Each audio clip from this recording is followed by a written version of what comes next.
Okay, magandang gabi po sa inyong lahat o magandang hapon, magandang umaga, according to your geographical location, no?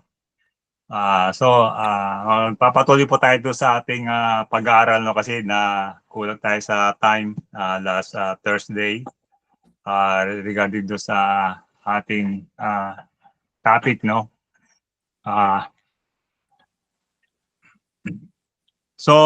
Dito sa chapter 11 ng Nehemiah, yung mga sabihin mananampalataya, hinimok sila ni Nehemiah na mag-move o mag-relocate, no? Dahil Nehemiah knew the significance of number. If you have a big number, it means you are stronger.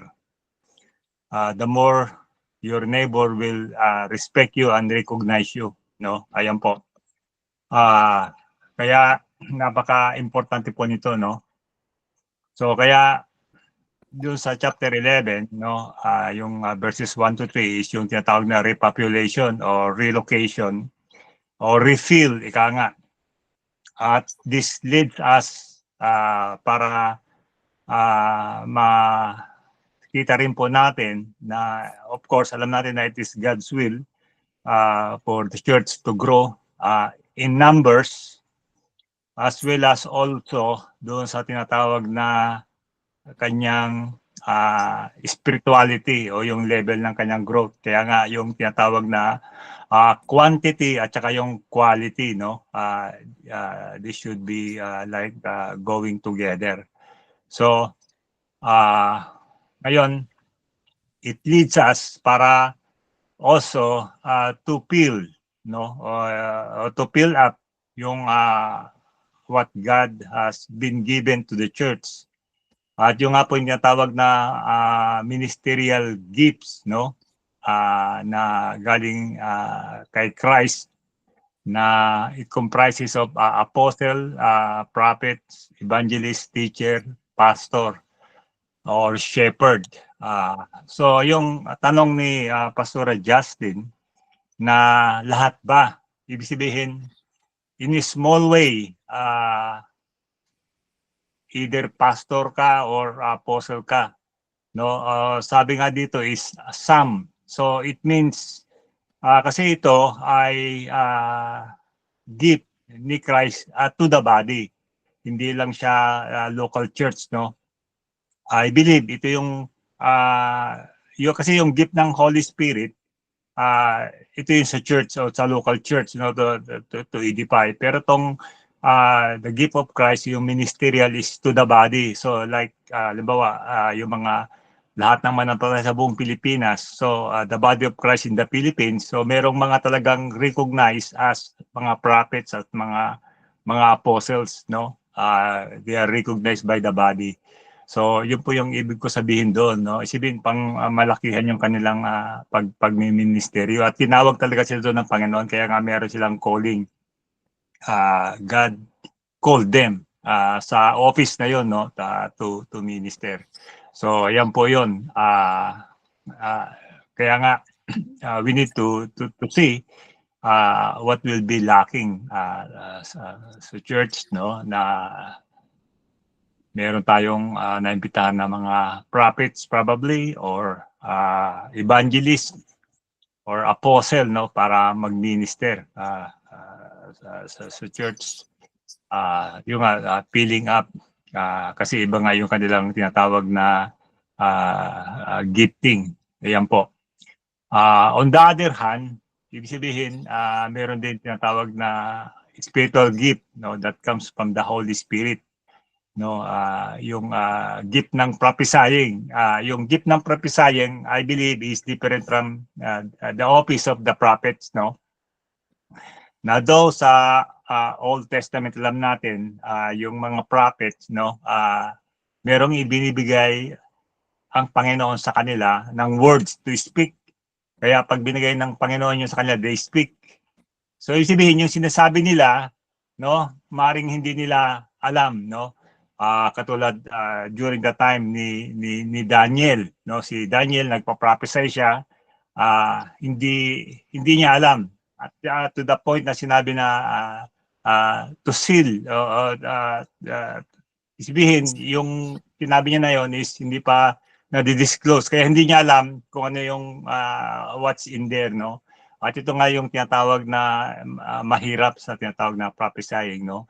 At saka yung tinatawag na yung fulfillment niya, yung tinatawag na timing. So maaaring mayroong prophecy pero kailan mangyayari, no? Katulad niyo yung sinasabi na rapture o second coming, kailan to mangyayari, o yung antichrist, kailan siya lalabas. So this is the thing, no? So yan po yung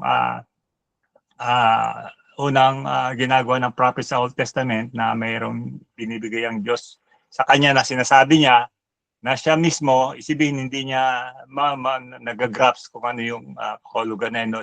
Sinabi ng through the utterance. Then pangalawa is yung meron siyang nakitang pangyayari na dinidescribe niya, no. Pangyayari in the future na dinidescribe niya, no. So ito yung pangalawang na picture naman siya, hindi naman siya word kundi picture. So yun na po yung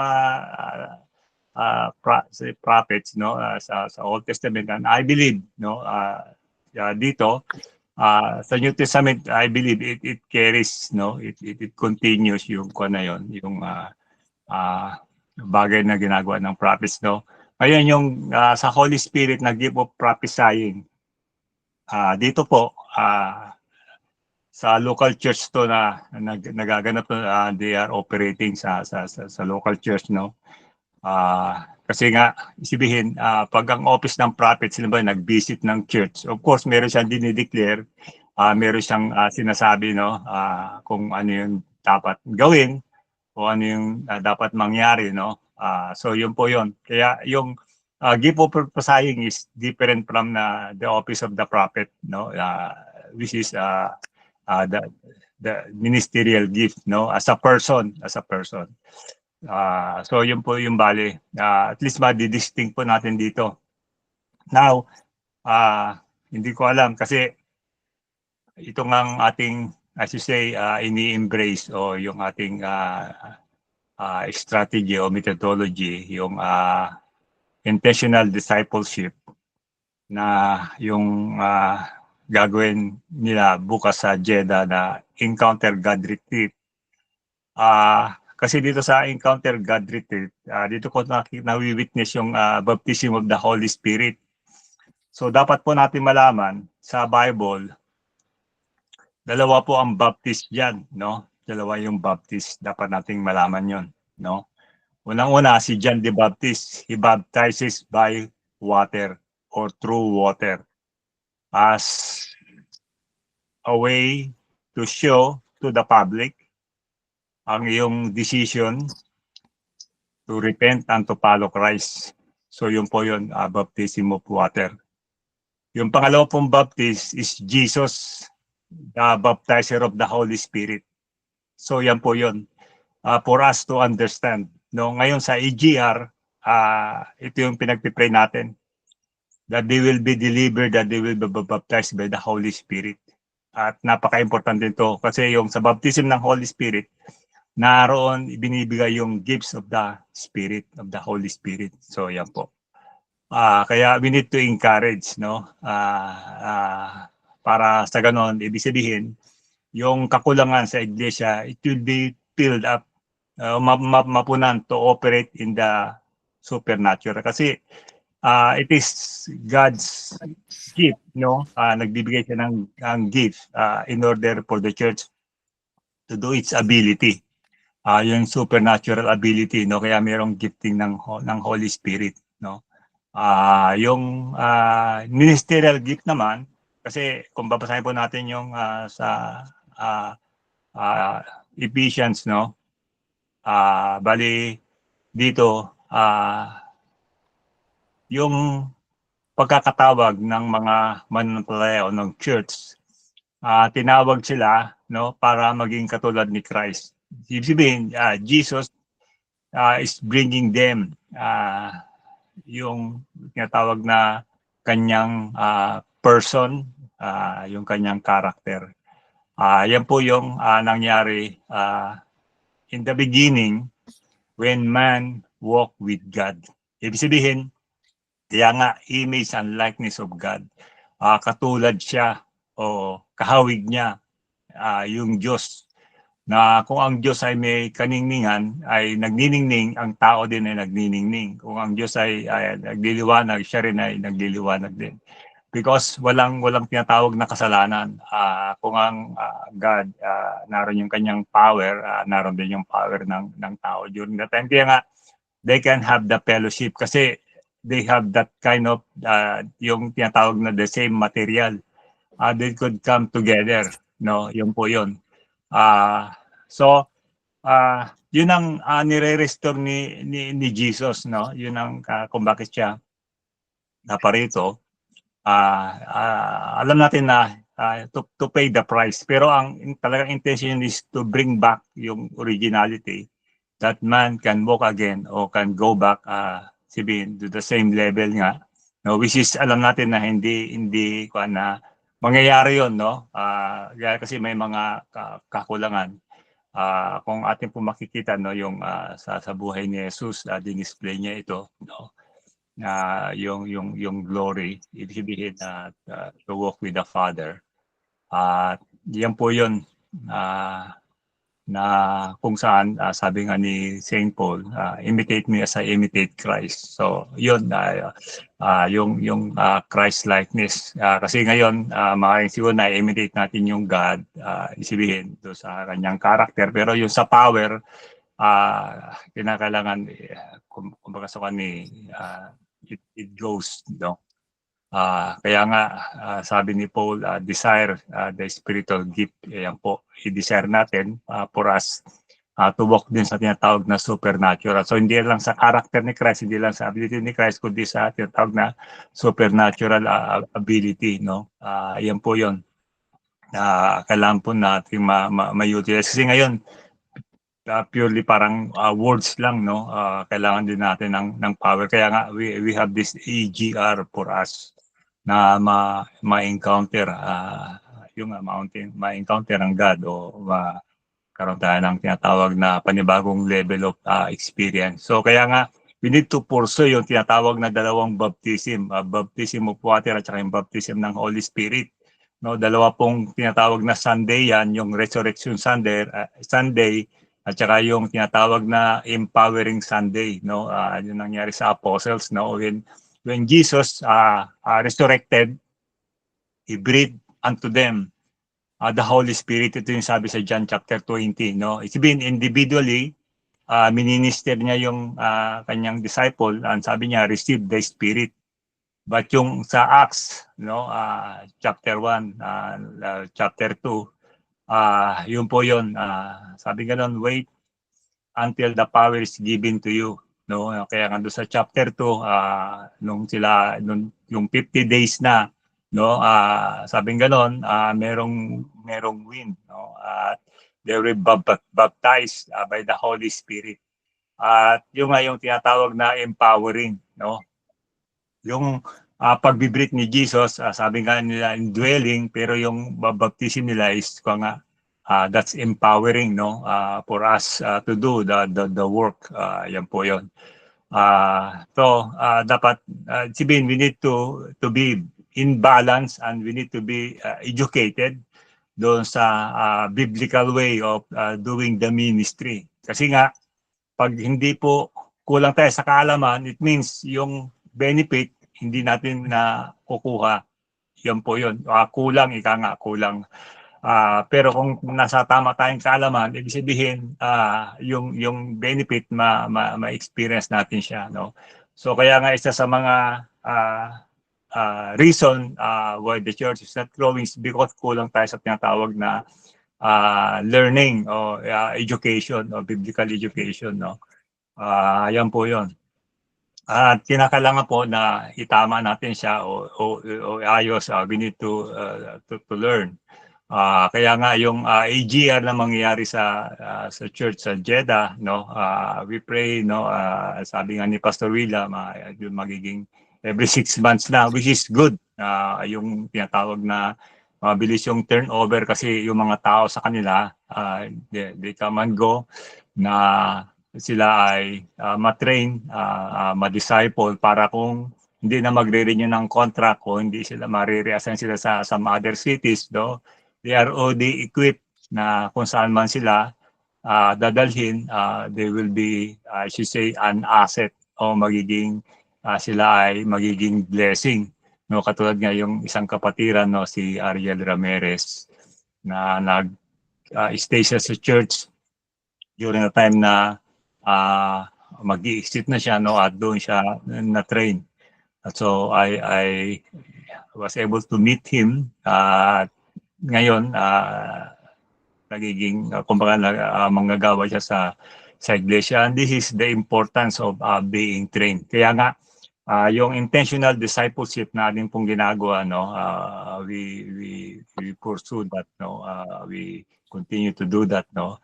At yung EGR, which is nag-fast tayo, nag-pray tayo for the manifestation of the Holy Spirit, na kailangan po natin yon, na yung magkaroon ng deliverance, magkaroon ng empowerment sa mga believers, sa mga mananampalataya, no, for them to receive the spiritual gift, no.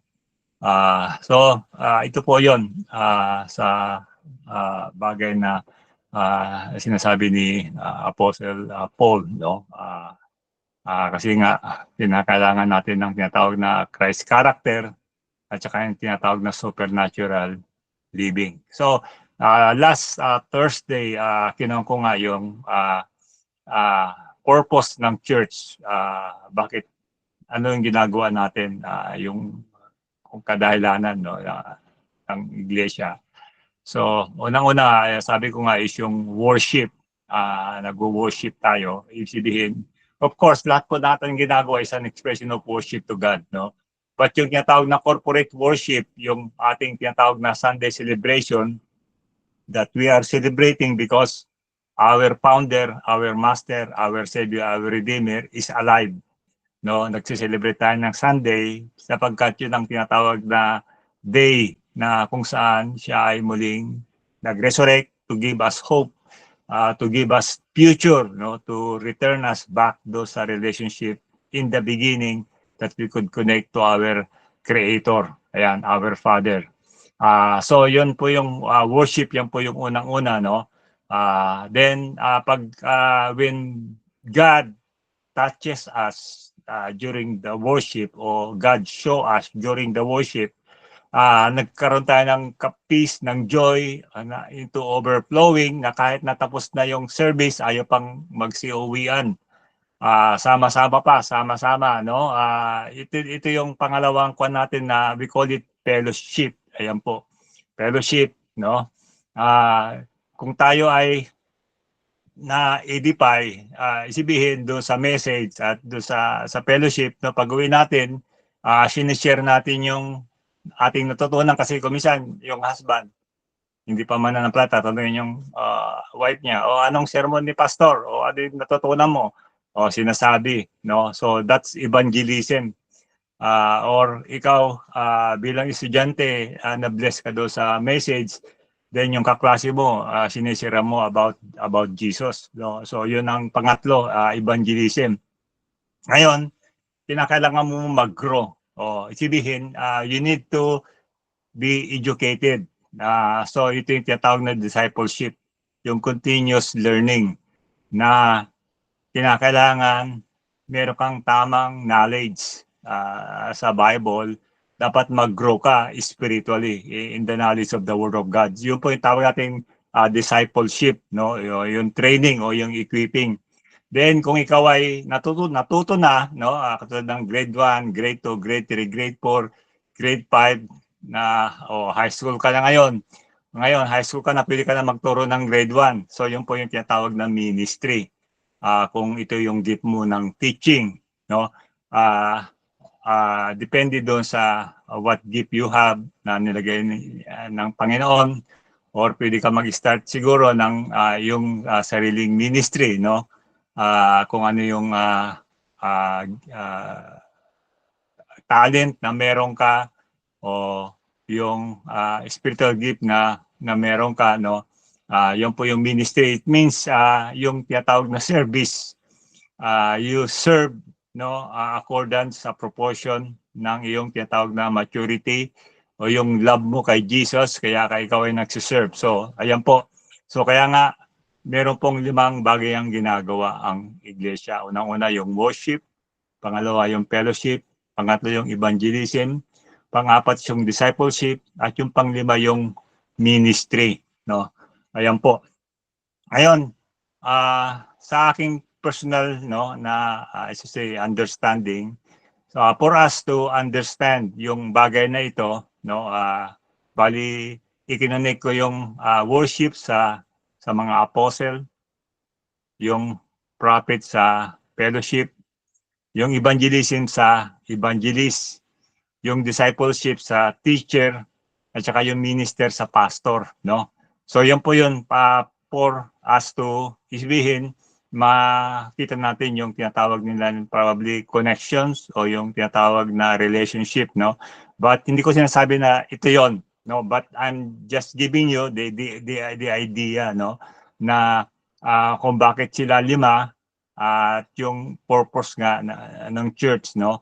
But alam po natin na itong apostle, itong prophet, evangelist, itong teacher, itong pastor ay ibinigay ni Christ for us na tayo ay maibalik sa tinatawag na karakter o doon sa tinatawag na Christ-likeness. So ito yung 5 offices ito ay magtulong-tulong para ma-build up ang body. Kasi nga, di ba, yung sinabi dito, bakit merong 5-fold ministry? To equip the saints for the works of ministry. Ayan po. To equip the saints for the work of ministry. Yan po yung unang-una. Pangalawa is to build up the body of Christ. To build up the body of Christ. Parang yung muscle. Yung muscle, kinakailangan i-exercise mo to build up yung muscle, no? Para lumakas. Yan po. Of course, kinakailangan merong tinatawag na yung mga energy drink o yung mga pagkain na makapag-build up ng muscle aside from those tinatawag na pag-exercise, no? Sabing ganon, ito yung 2 bagay, no? To keep and to build para to mature. Ayan, to mature to the full measure of the stature of Christ o yung tinatawag na Christ-likeness. Para mag-mature, no? So tinatawag na character to.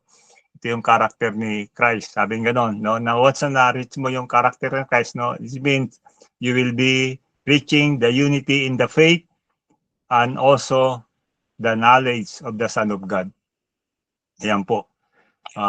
So, bali, as you mature, no? Yung the more you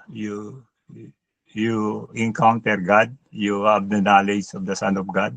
Nag-increase ang yung knowledge, no? Yung experience to know Jesus.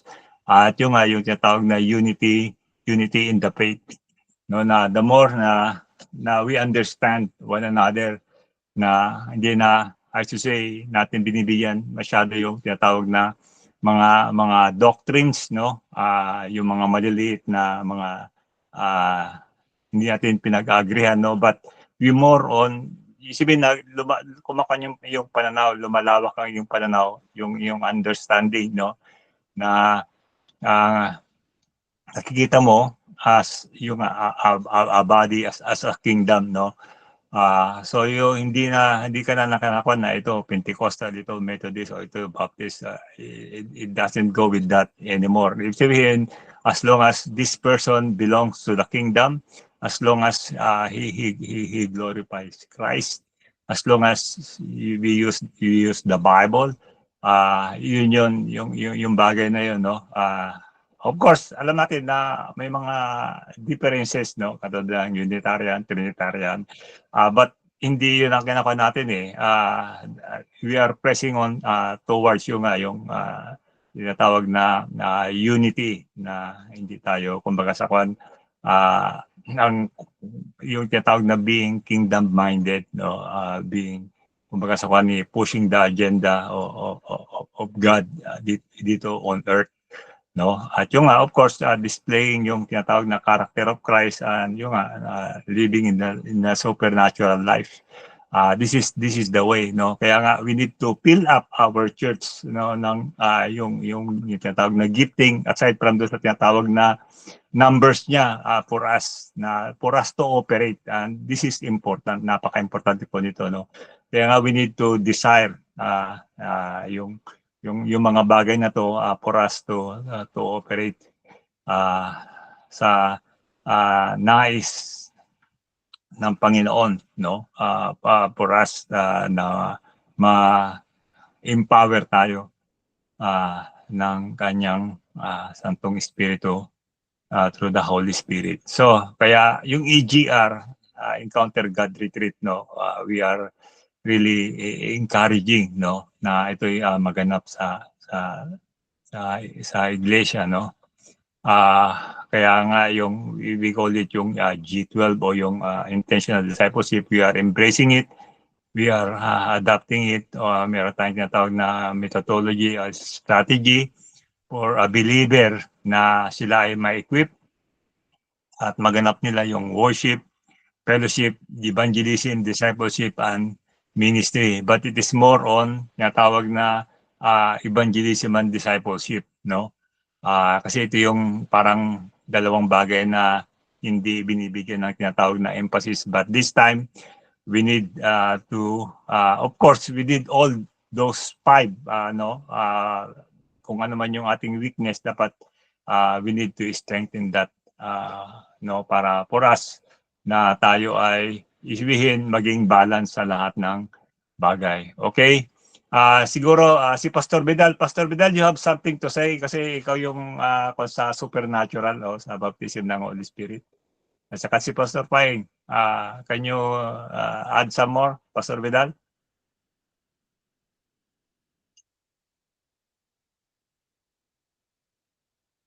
Pumasok po si Pastor Vidal. Narin si Pastor Vidal.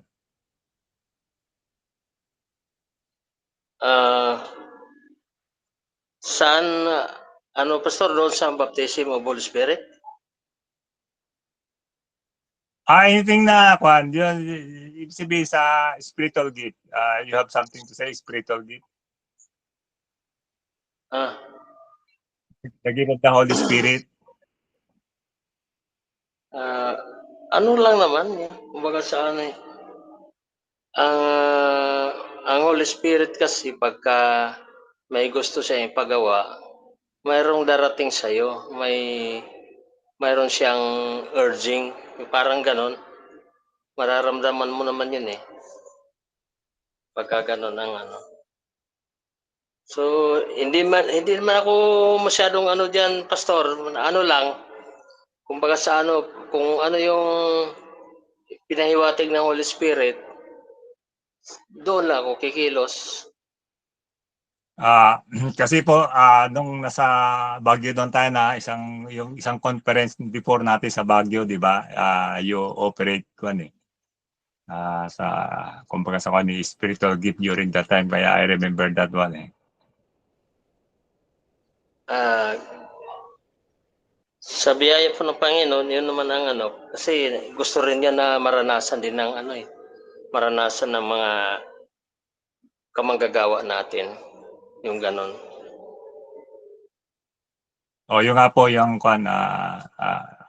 sinasabi ko na for us to operate in the supernaturally, na magkaroon tayo ng ganong experience na baptism of the Holy Spirit.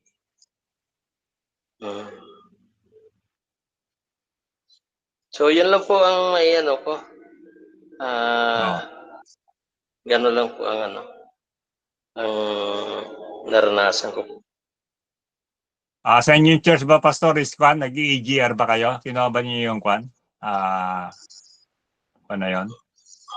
Oo, nag-EGR kami. Kaya lang, yung isang pastor na yung associate ko, masyado siyang critical. Sabi niya, nag-EGR naman ng mga kapatid, bakit mga tamad humayo?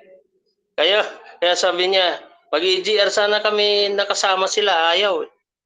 Sabi, mga ano naman nag-EGR na, mga tamad pa rin umayo. Sabi niya, hindi nagbabago, tamad pa rin.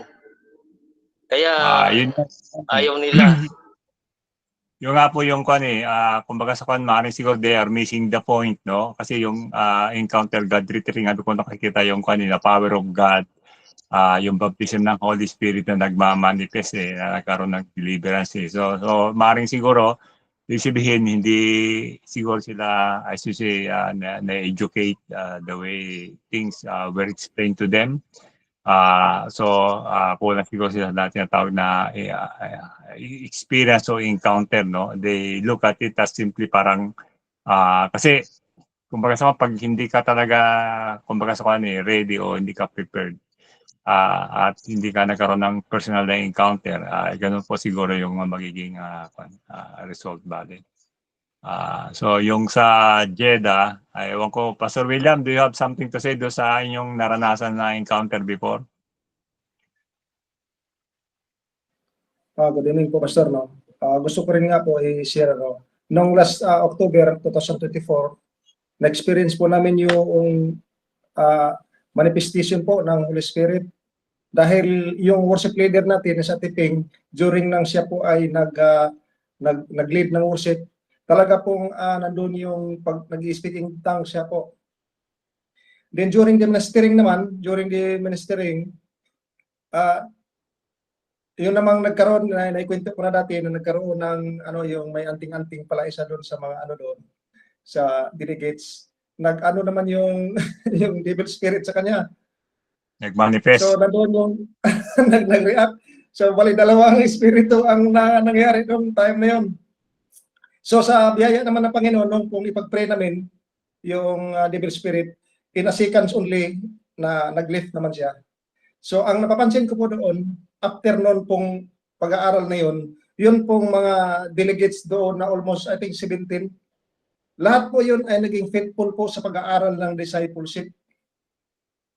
Talagang lahat yun na nag-aaral ng post-encounter. Ngayon nasa SOL 1 na sila ngayon. Oh, praise the Lord. Praise the Lord. Yun po. So nakikita ko doon na kapag ang isang tao talaga ay nalublob ka doon sa presence ng Panginoon, talaga magkaroon talaga ng manifestation, yung hunger sa pag-aaral ng salita ng Diyos. Yun po yung nakikita ko doon. Siguro yung gift noon is will follow na lang siguro after na nung ma-equip na sila. So napakalaga po yung equipping talaga. Kaya yung EGR po ay napakalaga po yun sa bawat mga churches. Kasi parang tinuturuan mo yung mga mananampalataya, yung mga bago mostly, na mag-matured sila. Kasi kakaiba talaga, maraming mga testimony ka na narinig doon sa nung mag-EGR na sila ay talagang nagkaroon sila na nag-grow talaga yung nila, yung spiritual. Makakaroon po talaga ng transformation yung manifestation ng Holy Spirit Ngayon, sabi nga ni St. Paul, di ba, i-desire natin yung gift i-desire. So, it's mean kung hindi pa natatanggap din, i-desire, continue to desire. Yung nga po yung kailangan na maganap po, no? So, yan po yung tama, yan po yung ayos, no? Na yung during the encounter God retreat, magkaroon sila ng baptism ng Holy Spirit. Kaya sabi ko nga, yung dalawang baptist, dapat ma-meet nila yon, no? O makakuha nila yung ginawa ng dalawang baptist. Yung baptism ng water at yung baptism ng Holy Spirit. That's important. So may mga pastor, may mga nagtatanong na pwede ba kaming umulit sa pag-EGR? So mayroong dalawa na umulit kasi gusto nila ma-experience ulit yung na-experience na noong last year. Sabi ko wala naman siguro maging problema kung uulit ulit sila. Tama po yun. Makakuha nila yung power ng Holy Spirit. Nila yung power ng Holy Spirit. So yung nga po yung importante dyan magkaroon ng deliverance, magkaroon ng kumbaga sa cleansing and empowering. Napaka-importante po niyan So yun ang nais ng Panginoon. Alright. Okay, thank you po Pastor William, no? Si Pastor Paeng. Pastor Paeng, you have something to say regarding sa ako? Okay po. Thank you po, Pastor William, for giving me a chance. Kasi itong encounter God retreat, una-una. Kaya nga tinawag na encounter God retreat, personal. personal yon na yung tao, ipinapasakop niya yung sarili niya sa Panginoon. So yung experience na yon, kasi minsan sa AGR, no, ito yung karanasan ko na share ko lang sa inyo. Minsan physical, yung iba, isa spiritual. Kaya nagkakaroon ng walang manifestation dun sa physical na ano lang, movement yung nakikita niya. Alam ba, nag-iyakan, nag-aanuan. Siya, nag-re-release siya dun.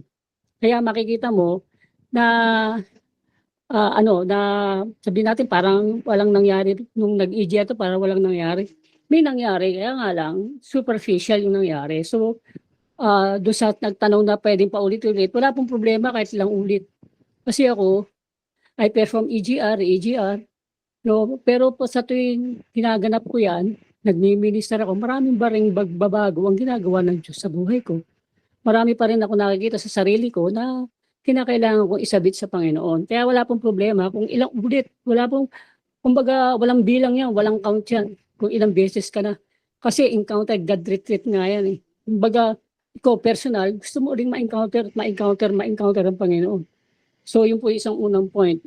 Doon sa sinasabi na baptism of the Holy Spirit, sa Bible, talagang ang ano niya, ang evidence niya na nabaptize ka ng Holy Spirit is speaking in tongues. Walang other means kundi speaking in tongues. Pero ibig sabihin ko, ganito, kung hindi ka nag-speaking in tongues but you encounter God, wala pong problema doon. Kasi ano yan eh, kumbaga gift din ng Holy Spirit yung speaking in tongues eh.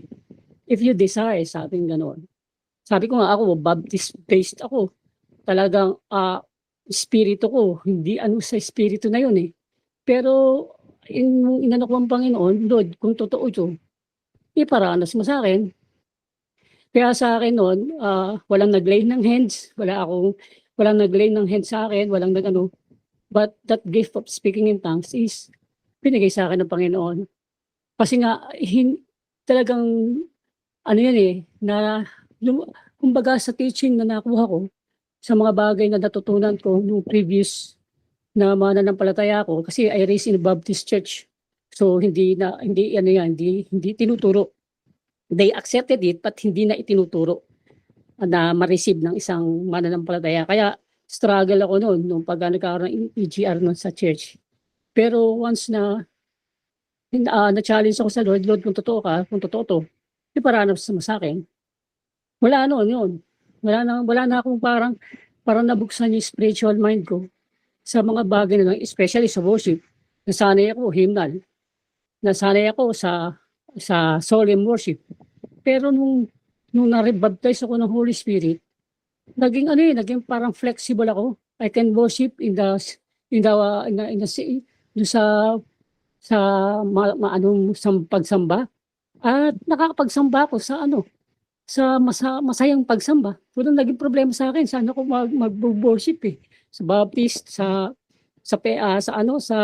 Full Gospel Church, wala.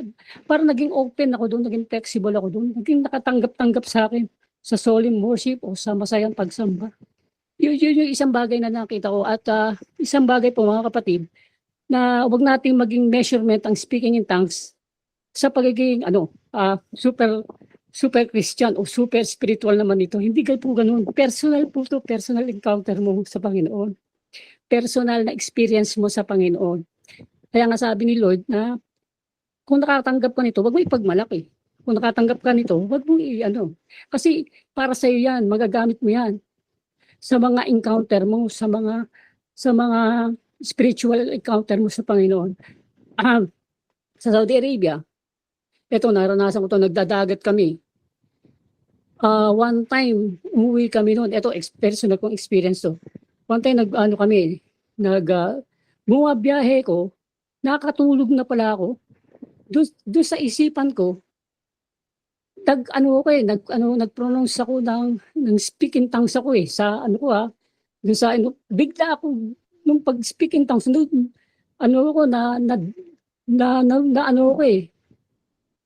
parang nabalik ko parang nagising ako, pasalpok na yung sasakyan ko doon sa hip ng buhangin. So, isang bagay yon sa experience ko na ah, yung pag-experience natin ng baptism of the Holy Spirit, nagiging mas sensitive ka sa pagkilos at paggalaw ng banal na espiritu sa buhay mo. Pero sabi ko nga, mga kapatid, hindi ibig sabihin yan, hindi measurement yan na mas spiritual ka sa iba. Mas pinakikinggan ka ng Diyos, mas nararanasan mo ang Panginoon kaysa sa iba. Hindi ganun. Hindi po ganun. Kundi ito is yung experience o yung karanasan na yun, mas na ano ka pa, mas na nagiging mapagkumbaba ka pa, mas nakikita mo yung sarili mo na defective kaysa sa iba, mga ganun bang karanasan. Ayun. So, sa bagay na yun, doon sa pinag-aaralan po natin, yung sinasabi po doon, I agree with Pastor Will, na office po yun ng apostles, ng prophets, ng evangelists, ng teachers, ng pastors, mga offices po siya. Pero hindi ibig sabihin na hindi pwedeng gawin ng isang mananampalataya. Yung ginagawa ng evangelist, yung ginagawa ng prophet, yung ginagawa ng teacher, maaari pong magampanan mo yun eh. Kasi di ba, for example, mananampalataya ka, gusto mong i-share ang gospel sa pamilya mo. So, maghihintay ka ba ng evangelist? Hindi na, ikaw na. Pwede mong gampanan yung ginagawa ng evangelist kasi narinig mo sa evangelist. Ganito, katulad noon, madalas kami na-invite pagka may crusade si Billy Graham. Si Billy Graham, talaga evangelist ang office na kanyang pinaperform. Pero sa mga teachings niya, sa mga guidance niya sa amin, kasi may mga counselors may mga pag-aaral, may mga seminars, natututo kami how to deal with people, how to share the gospel.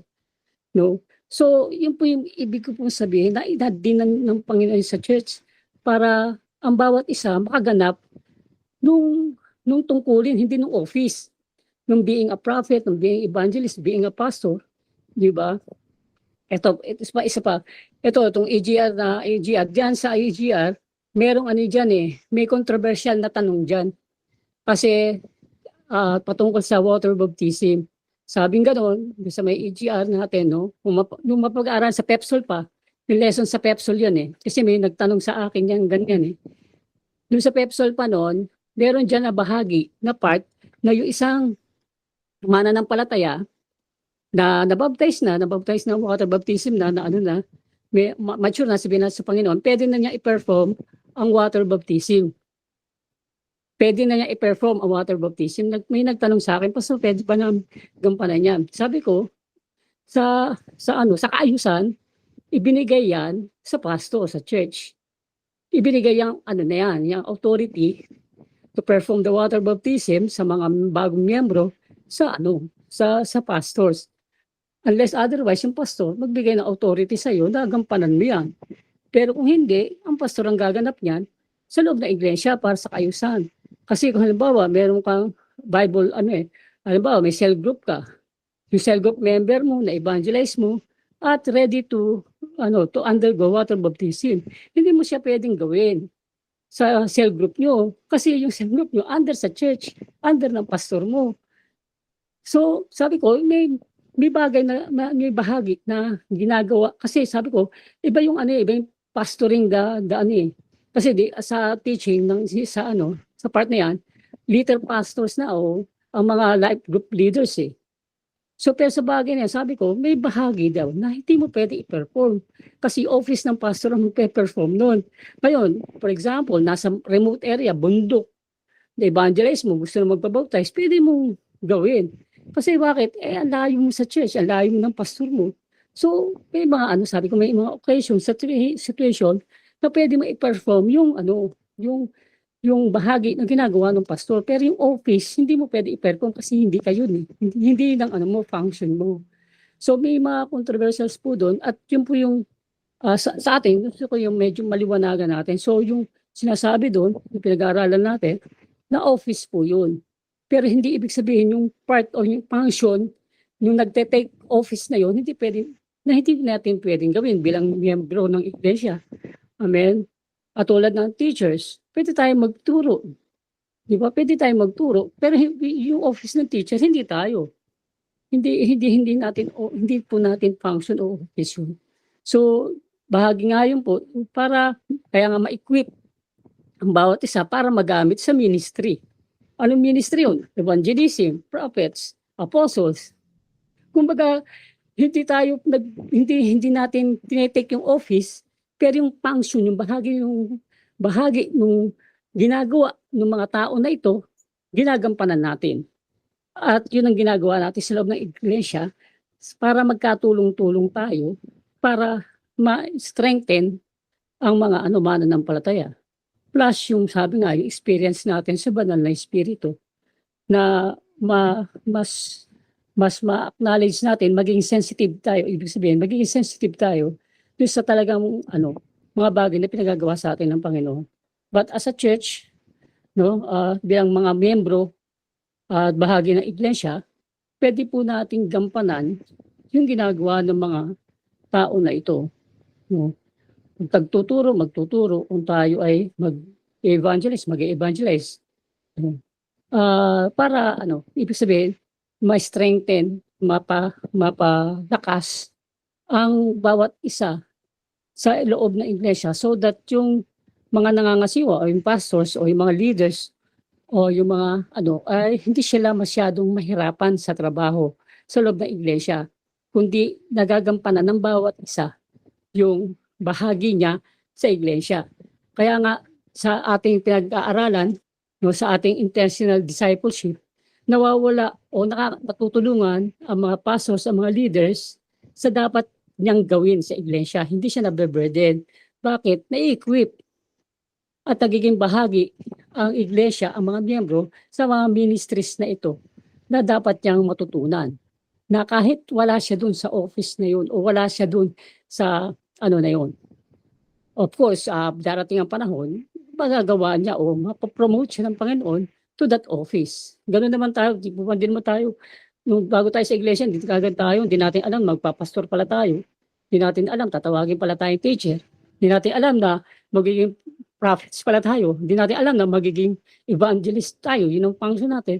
Pero dahil sa trainings, sa equipping, dun sa bagay na ginagawa natin sa loob ng iglesia, na-equip at nakikita ng bawat kapatid ano yung function niya or in the future, yung office na kanyang gagampanan sa body ni Christ. So yun lang po, Pastor William. Medyo mahaba po, sorry po ha. Sana nakatulong. That's okay. That's okay, Sana Pastor. po nakatulong. Thank you po. Okay, Pastor Justin, you got it. Yung senior ni Pastor Pai, that's the answer to your question, no? Pastor Justin, you are there? Umatin ba si Pastor Justin? Wala po siya, Pastor. Okay. Alright. Okay. Sino pang gusto mag-share bago tayo mag-pray? Meron pang mag-share?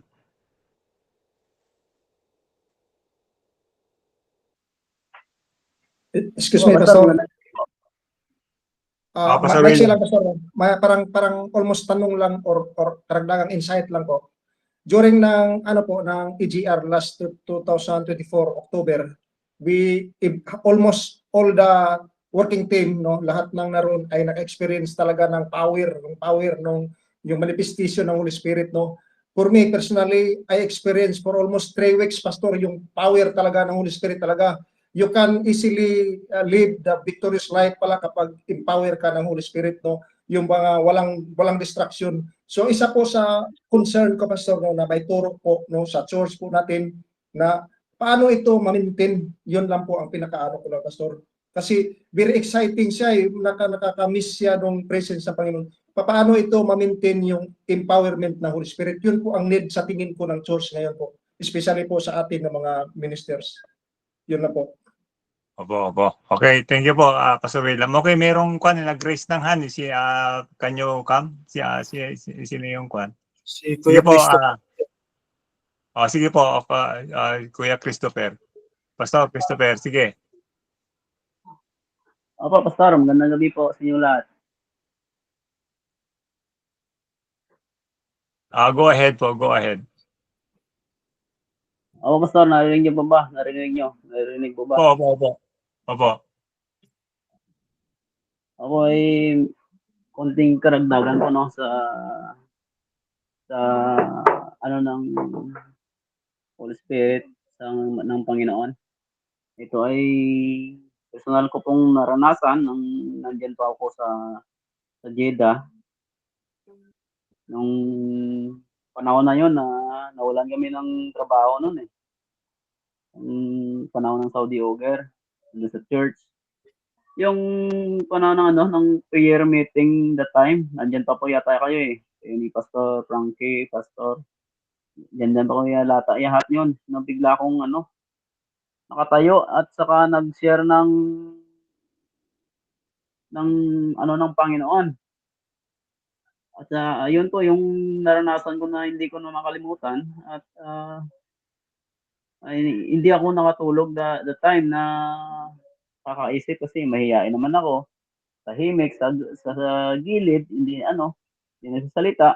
Pero the time na ng Panginoon, eh bigla ako pong tumayo at bahagi na sa kanyang salita. Yan po nung Holy Spirit sa atin na you have to sabi nga desire na ayun po na God encounter ko po yung Panginoon na hanggang sa nandiyan ako sa akin kasi mas pinipili ko na hindi ako napapansin pero sa loobin ko na konektado ako sa Panginoon. Kumikilos ako ng nararapat sa Kanya. Kaya nga last ko na pag-uwi, nag-share ako ng message. Yun ang prayer meeting din yun. Yung last na pauwi na ako dito. Ganun yung kaya saka yung may ako kay Pastor Paeng dati may nakikita ako spiritual na sinishare ko sa kanya. Ko sa kanya, binabahagi ko sa kanya yung mga nakita ko. Kaya nga po yung yung siguro yung gift ng Holy Spirit. Ayun po, Pastor, na talagang kung sa pag-aaral na talagang ko sa pag-aaral talaga sa hindi naman ako magaling sa pag-aaral pero sa pagbasa ng Bible na doon ako nag-focus sa mga katanungan ko, doon ko yung nakita lahat. Yan po ang aking ibahagi po. Okay, alright. Maraming salamat po, Pastor Christopher, sa iyong encounter na kayo naging matapang nung ikaw ay napuspos ng Santong Espiritu. Yan po yun, tinata-out ko. Okay? Meron pa bang habol o magtatanong? Anymore? Bago tayo mag-pray?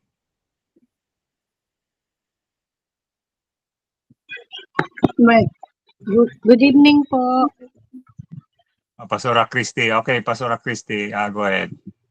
Mag-share lang po ako at parang nahiya nga po akong i-share pero parang nahahamon po ako na ibahagi yung akin pong nararanasan kasi hindi ko alam kung ano pong tawag doon. Minsan ay parang ayoko po talaga siyang maranasan dahil parang natatakot ako. Kasi nung makilala ko po ang Panginoon, ay wala akong ginawa noon dahil ako naman ay may bahay. Wala akong ginawa noon kundi magbasa ng Bible at manalangin bago pa po ako pumasok ng Bible school. So, ang ginagawa ko noon lahat ng parang gawaing bahay, binibilisan ko pong matrabaho para makapagbasa ako ng Bible. And nagkaroon ako ng habit ng prayer. Parang nagsisimula po ako ng 3 p.m. Ngayon naman ay hindi na gano'n. Parang nabawasan na. Nagsisimula po ako ng 3 p.m. ng hapon. Natatapos po yun ng 5 o'clock ng hapon.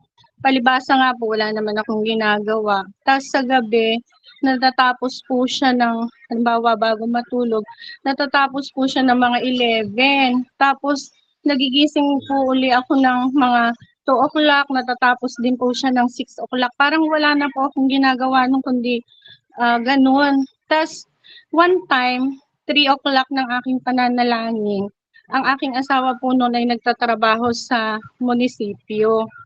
Ngayon, habang nagpe-pray po ako, biglang pinakita po siya ng Panginoon sa akin. Biglang nakita ko po siya doon sa aking nakapikit ako. Nakita ko po na siya ay parang dinuduro-duro po siya, pinapagalitan po siya nung kanilang supervisor. Ngayon di na ano po ako na napahinto ako ng prayer, tas pinag-pray ko na lang siya. Pagdating po ng 5 o'clock na uwian nila, kinumusta ko po siya. Sabi ko, kumusta ka? Anong nangyari? Kasi nakita kita, sabi ko habang nananalangin ako, nakita kita, pinapagalitan ka ng supervisor mo. Oo nga, pinagalitan niya nga ako nga isinigaw-sigawan niya. Sabi ko, bakit naman? Kasi hindi ko naman naririnig doon sa prayer kung ano yung sinasabi. Nakikita ko lang siya. Yung pala, pinapagalitan siya kasi daw hindi po siya mayaya sa inuman dahil born again daw ho siya. So, binaliwala ko po yun. Sabi ko, bakit nakikita ko yung ganon? Tapos nung po, nito na nag-aaral na po ako sa Bible School, ano ko po, halimbawa, yung kaibigan kong pastor, nakasakay po siya sa motor. Sabi po sa akin, sabihin mo sa kanya, yung asawa niya, wag na niyang pasasakyan pabalik. Hindi ko naman alam po kung bakit, basta't sabi po, wag mong pasasakayin pabalik. Di sinabi ko po, wag mo nang pasasakayin ang asawa mo pabalik. Alam niyo po, pagbalik nila mula Calapan City, papunta na po dito sa amin sa San Teodoro, na-aksidente po sila. Na-aksidente po yung motor. At yung asawa niya nga po ay hindi niya pinasakay sa jeep. Kaya sabi po, sa motor, sabi po nung kaibigan kong pastor, buti na lang sinabi mong wag sumakay na ng motor. Kung sumakay siya, kasama pala siya dito sa aksidente namin. So parang takot na po ako na ayokong makakita ng ganun. Tapos one time, nagpe-pray din po ako ng gabi. Nakita ko po yung aking asawa na nakahiga daw po sa kama na para pong yung room ay kulay white po yung pintura at po daw po ay nakaupo sa tabi niya at ako'y nagising. Nagising po ako yung parang nananaginip ako na hindi ko maintindihan. Napahinto po ako sa prayer, nagising po ako. Anuhan po, after a month po, na-hospital po siya, tas yung damit niya po na nakita ko doon sa aking yun yung suot niya pong damit at nakaupo nga din po ako doon sa tabi ng kama niya. Ngayon sabi ko, Lord, ayoko na pong makakita ng mga ganito dahil ako po ay natatakot. Kami po ay nag-EGR sa Gloria. Kasama po doon, ang nag-ano po na doon ay sina Pastor Frankie. Parang nasi-share ko kay Pastor Frankie, kaya lang hindi ko po masyadong naipaliwanag sa kanya.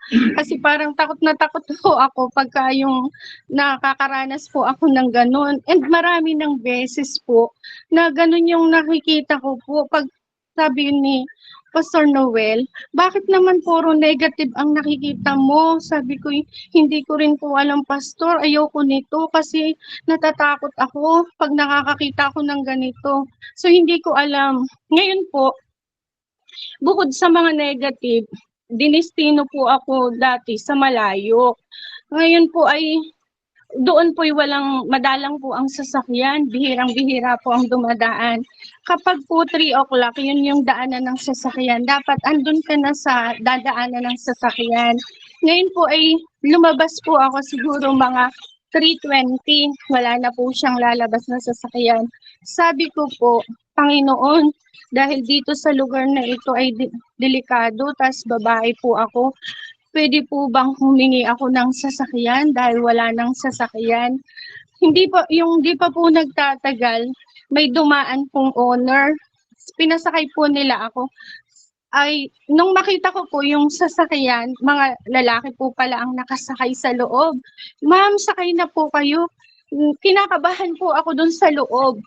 para pong nakangiti sila nakaiba. Ang ginawa ko po, nag-speaking in tongues po ako, nag-pray po ako in tongues. Alam niyo po, nagpakilala ako, sabi ko, pastor po ako. Bigla po silang parang nagulat nung sinabi kong pastor, tapos tumahimik po sila, tapos sabi ko, sir, dyan lang po ako, ibaba niyo po ako sa daanan po ng bus, dyan na lang po ako. So, sinakay po nila ako. Nagulat po ako kasi nung sabi ko, Lord, pahingin sa sasakyan. And nung next na Sunday, isinama ko po yung aking asawa at yung aking dalawang anak. Sabi ko, samahan niyo ako kasi nakakatakot yung lugar na pinagdestinuhan sa akin. Tapos di lumabas din po kami ng ganong oras. Wala na po talagang sasakyan. So, plano po namin kahit malayong malayo, maglalakad lang po kami. And sabi ko sa kanya, doon po sa aking asawa, alam mo dito, pag sinabi ko kay Lord, pahinging sasakyan, magbibigay siya. Nagbiro po siya sa akin, sige nga, subukan mo ang humingi. Gusto mo? Sabi ko po, sige, subukan mo. Tapos sabi ko po, Lord, pahingi pong sasakyan. Pakita mo dito sa kasama ko na dito nagbibigay ka ng sasakyan. Hindi pa po nagtatagal, maya-maya po may dumaang motor. Motor lang po yung pastor. Nagulat po agad ako, sabi, ma'am, sakay po kayo. Sabi, hindi po, hindi kami kasya dyan. Hindi po, isinakay na po agad yung aking anak doon sa unahan, yung dalawang bata, tapos kami doon sa hulihan. Tapos umandar na po hanggang doon sa sakayan po ng bus. Alam niyo po nung pagbaba namin, sa halip na ako po yung magpasalamat at magbayad, hindi po, siya po yung nagpasalamat. Sabi ko, bakit siya ang nagpasalamat? Tayo yung parang ako yung nag-request sa kanya, sabi ko gano'n. Tapos ano ko po nang sabi, Panginoon, ano ito, anong gift ito, hindi ko maintindihan.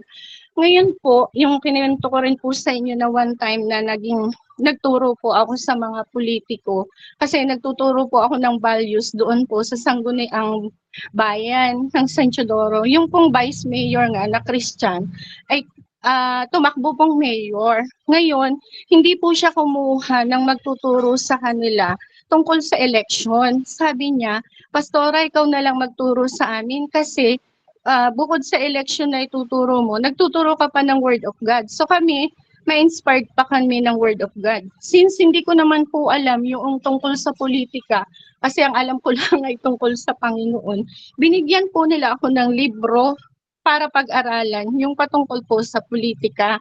Sabi ko, Panginoon, balibaligtarin ko man tong libro, hindi ko maintindihan ano yung mga sinasabi dito.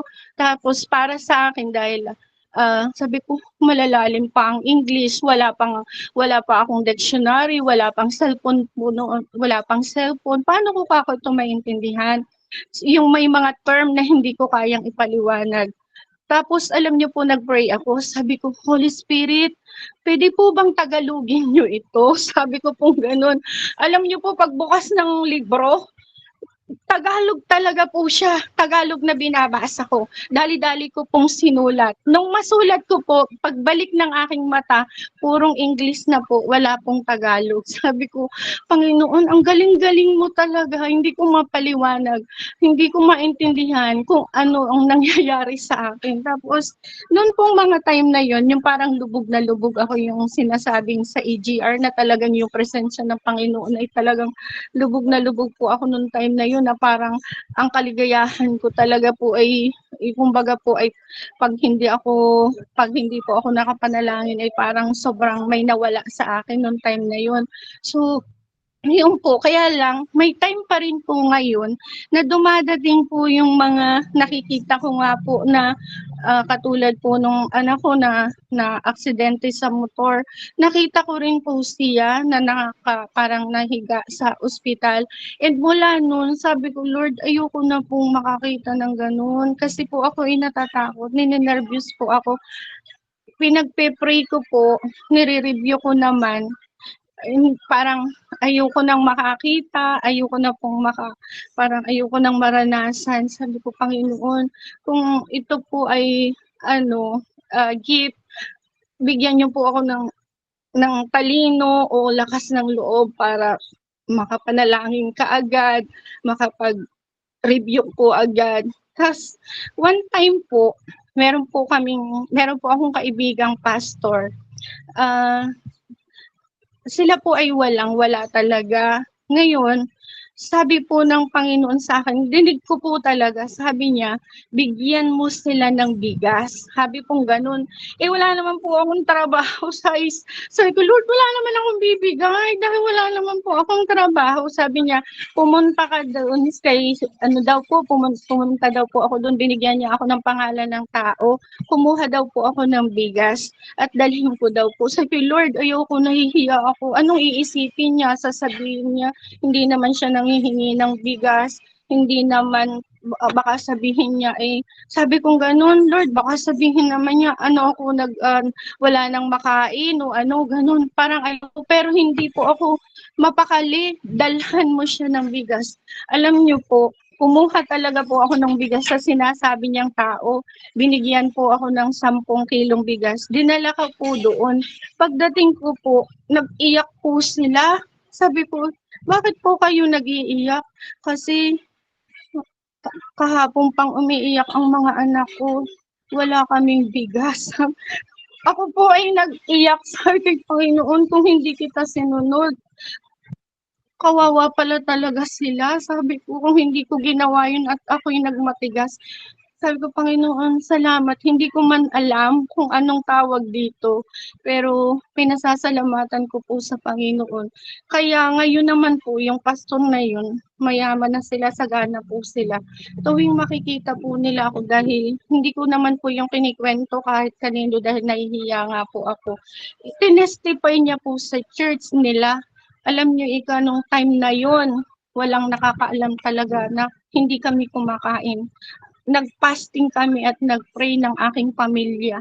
At biglang dumating si Pastora Christy na may dalang bigas. So tuwing makikita niya po ako, dumadalaw sa bahay namin, binibless niya po ako dahil hindi daw niya po malimutan yung nangyari sa kanila.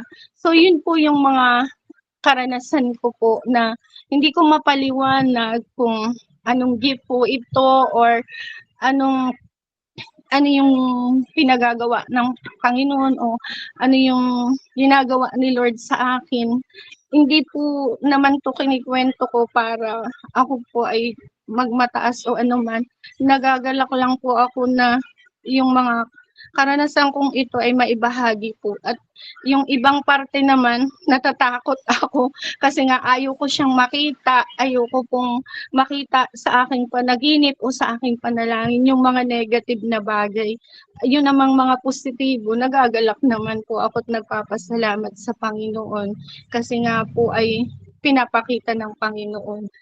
Sabi po nung isang pastor sa akin ay, huwag kang matakot kung pinapakita yan sa iyo ng Panginoon. Ibig sabihin, ipanalangin mo yan at may pinapagawa sa iyo ang Diyos. Ganun pa man po, pag nadating na, kinakabahan na po talaga ako. Takot na ako at nagpe-pray na lang po ako, Lord, ilayo mo kami sa lahat ng masama. Ilayo mo kami sa mga bagay na ganito. So, yun po, marami pa po, pero hindi ko na po isi-share yung iba. Magaganda rin po at yung iba po ay mga negative, pero dahil gabi na po tayo, ilan lang po ito dun sa mga karanasan ko po na may mga negative at meron pong positive. Kaya, yun po, hindi ko alam kung anong tawag sa gift na ganun. Okay. Alright, maraming salamat po, Pastora Cristina, no? Sa aking understanding, you have the gift of yung prophesying, no? Prophesying in a sense na pinakita sa picture or yung words na i-utter mo, no? Continue sa gift na yan, no? Na mag-operate ka dyan kasi that's important kasi you can give warning to the person or you could pray na sabihin kasi I believe yung ganyang mga pangyayari, no, mga conditional yan eh. If you don't do anything, mangyayari yun. Pero pag if you do something, no, maaaring ma-change yung tinatawag na may bigyan ng tinatawag na warning, no, yung sinasabi mo kanina na huwag isa kayong asawa, later on, kumbaga sa kanya, kung nag-hit siya, may pag-pray, no, masabihan yung driver na mag-ingat. Na hindi mangyayari yung bagay na yun. That's the way I understand, no. Kaya i-continue mo yan, hihingi mo sa Panginoon na ikaw nga yung maging, kumbaga sa kanya, dito sa ating grupo. Kung meron kang may pinakikita sa iyo, no, may nice kang iparating. You are open to speak sa ating group. Okay, so let us pray. Heavenly Father, salamat muli, Panginoon, Lord God, for bringing your people, for enlightenment, O Lord God, regarding, Panginoon, the gifting, Panginoon, of Christ and the Holy Spirit into the body, into the local church. I pray, Panginoon, O Lord God, na patuloy, Panginoon, na Panginoon, ang power sa nagaganap, Panginoon, sa iglesia, Lord God, sa worship, Lord, na pabukas kami, Panginoon, O Lord God, at to the things, Panginoon, na yung gagawin, Panginoon, O Lord God. We live in these last days at alam po namin, Panginoon, O Lord God, you will do so many things, Panginoon, O Lord God, to bring your body, to make your body strong, Panginoon. Ang bawat local churches, Lord, continue to anoint your servants, Panginoon, upang maganap nila, Panginoon, O Lord God. Hallelujah, ang iyong pinagagawa, maganap po namin to, Lord God. At Lord, I continue to declare, Panginoon, the benefits, Lord God, you are giving, Lord God, sa iyong mga servants who praise you, who bless you, Lord God, who forgives all our iniquities, who heals all our diseases, who redeems our life from destruction, who crowns us with loving kindness and tender mercies, who satisfies our mouth with good things, so that our youth is renewed like the eagles. And Father, Lord God, we also lift up to you, Panginoon, Lord God, yung EGR, nagaganapin, Panginoon, Lord God, sa Jeddah, Panginoon, sa araw ng bukas. Let your hand, Lord God, na kumilos, that there will be signs and wonder, there will be deliverance and salvation, Panginoon, and healing. At gamitin mo, Panginoon, Lord God, yung servants. We pray, Lord God, for the anointing, Lord God, yung mga team, Panginoon, yung part, Panginoon, yung mga individual, Panginoon, ng mga leaders, Lord God. At salamat din, Panginoon, Lord God, for your hand, Lord God, to provide, Lord God, do sa mga itatayo pa, Panginoon, ng mga building, Panginoon, sa mga churches, Lord God.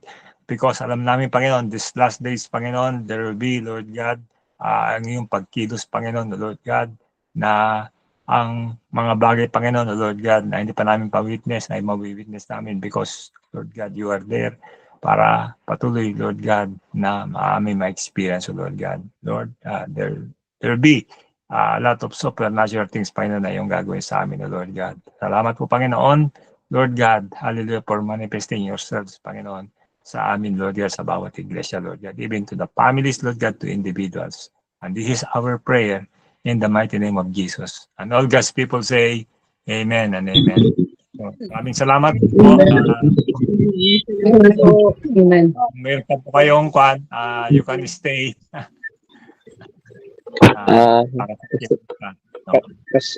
Pastor William, yung pong Opo, opo. Pastor, yung 5 purpose of the church, Pastor, yung worship, fellowship, Opo.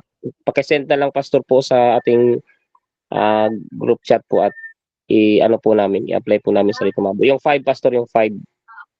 Oo, 5 purpose. The purpose of the para church. maging, yun ang aming sundan na mindset po ng Rito Mabo. Yung 5. Mahalaga po sa akin, Pastor. May ano po, may nagrema po sa akin po, yun, nagrema. Opo. Salamat po, Pastor. Salamat po. Opo, mabuhay po kayo dyan sa dito, Babu. Opo. Salamat, Pastor. Salamat po. All right. Thank you for joining, no. Si Pastora Christy, tuloy po ninyo yung Pastora Christy, no. Kayo yung maging prophet sa ating grupo. Kung ano yung pinakikita ng Panginoon.